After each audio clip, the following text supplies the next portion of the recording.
अजीजान मन पाकिस्तान के अंदर तो इक्तदार की जंग चली रही है। आज के दिन का अगर आपने पहला वीलॉग नहीं देखा तो देख लीजिए। जरदारी बमुकाबला आसिम मुनीर जो जंग जारी है उसमें ईरान का भी किरदार है।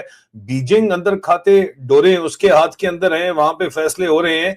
वो क्या कहानी है वो मैंने बयान कर दी है, लेकिन फौज के अंदर भी एक पावर टसल चल रही है। और पावर टसल इस वक्त जो है उसको गाजर के तौर के ऊपर भी आसिम मुनीर इस्तेमाल कर रहा है। और डंडा तो खैर यहाँ पे मौजूद नहीं है, लेकिन अगले डीजीआईएसआई बनने के लिए दौर जो है वो बड़ी तेजी से जारी है। और उसमें आसिम मुनीर किसको फेवर कर रहा है मैं आपको ये भी बताऊंगा। और वैसे ये फेवरेट नॉन फेवरेट जो है ना वो होते हुए पता नहीं चलता।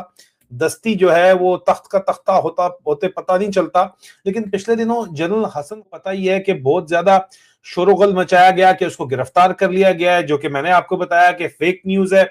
सऊदी अरब के अंदर जाके कहा गया कि जनरल हसन खटक ने बात की है। यही शिया सुन्नी वाला जो मामला है, अगर कोई बात हुई भी है तो आसिम मुनीर की मर्जी के बगैर जनरल हसन खटक ये कभी बात नहीं करेगा।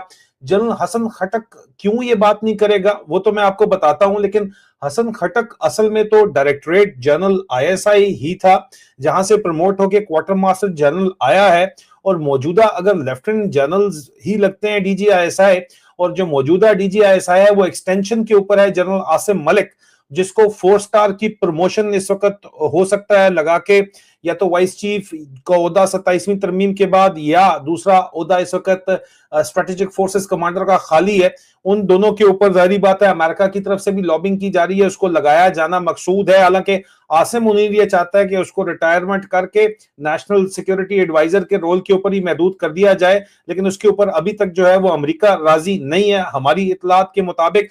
तो जनरल हसन खटक के लिए लॉबिंग जो है वो की जा रही थी कि वो डीजीआईएसआई फौरी तौर के ऊपर अगर लगना है तो लगा दिया जाए, क्योंकि दूसरे जो 2 बड़े कैंडिडेट इस मुकाबले के अंदर शामिल हैं, जिनको आसिम मुनीर ने अपनी गाजर दिखाई हुई है, और वो मेन जो कैंडिडेट्स हैं उसमें नंबर 1 के ऊपर, टॉप के ऊपर मेजर जनरल फैसल नसीर उर्फ डर्टी हैरी मेन कैंडिडेट हैं जो आपको नजर आ रहे हैं। और दूसरे कैंडिडेट जो इस वक्त डायरेक्टर जनरल सी डीजीसी हैं इंटरनल विंग के आईएसआई के, और दूसरे कैंडिडेट हैं मेजर जनरल वाजिद अजीज डायरेक्टर जनरल मिलिट्री इंटेलिजेंस। इनकी टसल बड़ी सख्त किस्म की, इनके भाइयों के कारोबार के किस्से बाहर आए, और जनरल हसन खटक का जो किस्सा बाहर आया, ये दोनों किस्सों का एक बड़ा गहरा ताल्लुक जो है बताया जाता है वो मेजर जनरल फैसल नसीर और डर्टी हैरी से ये ताल्लुक बताया जाता है कि इन्हीं के पास ये तमाम मालूमात थी, और इन्होंने ही ये मालूमात रिलीज की।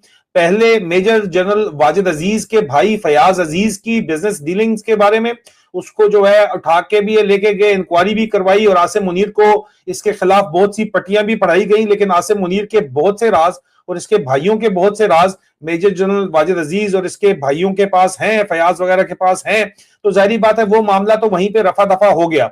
लेकिन जाहिर बात है कि जनरल हसन खटक अपने आप को पोजीशन कर रहे थे, तो उसकी भी अब ये स्कैंडल जो रिलीज किया गया, जिसके ऊपर जीएचक्यू पीएस डायरेक्टरेट ने कहा कि यार इस तरह की कोई कहानी नहीं है, ये बड़ी मलेशियस कैंपेन चलाई जा रही है। कौन चला रहा है मलेशियस कैंपेन? मलेशियस कैंपेन फौज के अंदर से ही चलाई जा रही है। और जाहिर बात है इस वक्त हमारी इतलात के मुताबिक जो आसिम मुनीर का सबसे फेवरेट बंदा है इस वक्त बनने के लिए, डीजीआईएसआई भी और अदरवाइज भी, वो DGC major general Faisal Naseer उर्फ डर्टी हैरी है, जो तमाम सियासत को मैनेज कर रहा है अपने सेक्टर कमांडर्स के जरिए, तमाम गवर्नमेंट्स को मैनेज कर रहा है। जिस तरह पीटीआई की गवर्नमेंट को उसने अपना पुत्र बना के रखा हुआ है पेशावर के अंदर, ब्रिगेडियर उमर इसके नीचे काम करता है, तो वो भी आसिम मुनीर इससे बहुत खुश है।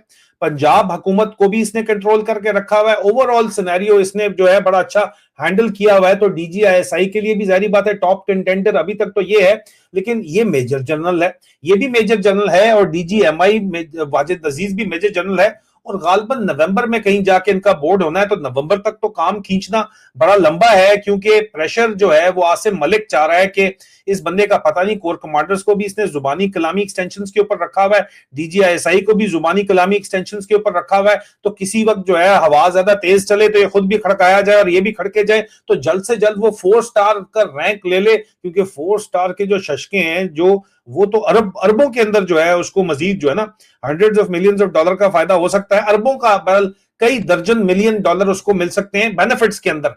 इन्होंने अपने लिए तो 100% तनख्वाह भी बढ़ा ली है फौज ने, गाजरों की तो कोई कमी है नहीं फौज के अंदर, आपको पता ही है, और फौज को इसीलिए इन्होंने गाजरें दिखा के ही तो काबू किया हुआ है। तो इस वजह से इस वक्त डीजीआईएसआई लगने की जंग के अंदर अगर हसन खटक अब नवंबर तक, जाहिर बात है फौरन आउट ऑफ टर्न, ये पुलिस तो है नहीं कि out of turn promotion major general को दे देगा ये, और बोर्ड से पहले ये दे प्रमोशन नहीं दे सकता। जो पिछली प्रमोशन में मेजर जनरल आसिम मुनीर ने प्रमोट किए हैं, अब तक वो ही अपॉइंटमेंट के इंतजार में बैठे हुए। किसी को स्कूल ऑफ आर्टिलरी नौशहरा के अंदर इसने अटैच किया हुआ, किसी को स्कूल ऑफ आर्मर में अटैच किया हुआ, किसी को इन्फेंट्री स्कूल में अटैच किया हुआ। अटैच मतलब यार एक स्टाफ कार दे दी है और एक बंदा दे दिया और उनको कहा यार तुम ये स्टडी करो, तुम ये स्टडी करो, क्योंकि पहले लाइन के अंदर जर्नैल ज्यादा है, सीटें कम है, नई सीटें इन्होंने बनानी है, 28वीं तरमीम ये करेंगे, सिविलियन अदारों पे कब्जा करेंगे और फिर इन मेजर जनरल्स को या लेफ्टिनेंट जनरल्स को वहां पे खपाएंगे। ये इनकी जो है वो स्टोरी है, और किसी के ऊपर एतबार नहीं करता क्योंकि इसको अपनी जान का जो है वो जाने का डर है बहुत ज्यादा। जाहिर बात है होगा ही, तभी तो ये एतबार नहीं करता बंदा, और ये एतबार अगर करता है तो जाहिर बात है कि अपनी तरह के सिस्टम सो कॉल्ड इस मुल्क के अंदर एक ही इदारा है और वो फौज है ये कहते हैं। तो ये जो इदारा है फौज, तो ये जाहिर बात है कि ये अगर फौज ही वो इदारा है तो फिर उसमें आपको मेरिट पे तैनाती कहीं ना कहीं तो जाके करनी पड़ेगी। प्रेशर बहुत ज्यादा बढ़ता चला जा रहा है, और इस वक्त हसन खटक से ज्यादा अच्छी अपॉर्चुनिटी किसी के पास, हसन खटक को लग रहा था कि ये क्योंकि आईएसआई का एक्सपीरियंस भी है तो इसको लगा दिया जाए। लेकिन हसन खटक का प्रॉब्लम इस वक्त, दो प्रॉब्लम देखे जा रहे हैं। एक तो हसन खटक के खिलाफ जो साजिश हुई वो तो हुई, लेकिन हसन खटक जो है वो ब्रिगेडियर नियाज खटक का छोटा भाई है। ब्रिगेडियर नियाज खटक रिटायर्ड जो है वो ऑफिसर थे जो कि फौज के अंदर इंतहाई खुददार और इंतहाई जो है वो upright and honest and bright officer के तौर के ऊपर जाने जाते हैं। जब पाकिस्तान मिलिट्री एकेडमी में टर्म कमांडर थे तो जनरल लहरासिब उस वक्त कमांडेंट थे पीएमए के, उन्होंने जनरल नियाज उस वक्त मेजर नियाज खटक की तो टोपी बैरी होती है वो उन्होंने पहनी हुई थी, उन्होंने हाथ जनरल ने लगा के कहा।